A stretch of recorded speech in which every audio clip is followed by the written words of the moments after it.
Hello and welcome to the Daily Message. Today I want to tell you about a presentation that will be given here at the parish next Wednesday, October 30th at 7 o'clock in the parish hall. The title of the presentation is The Fast That I Choose. It's a discussion on Jewish and Christian perspectives on God's justice and fasting.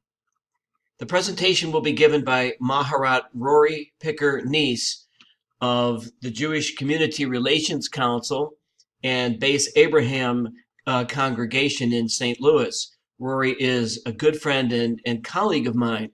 Rory will be discussing chapter 58 of the book of the prophet Isaiah, in which the people of Israel complain to God that they've been fasting and there's been practices of self-denial, and God responds by saying, "This is not the fast that I choose. The fast that I choose is to do the work of my justice, to take care of the poor and the needy and those who are oppressed."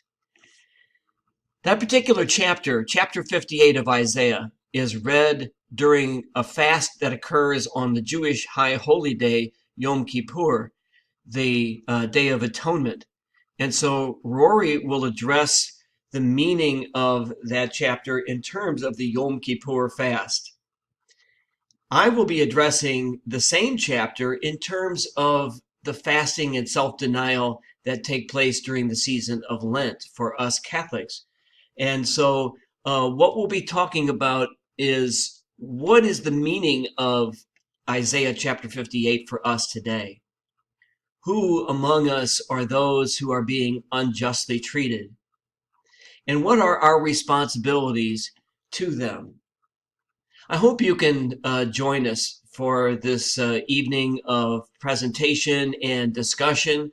I thank you for watching today. I hope you have a wonderful weekend. Take care.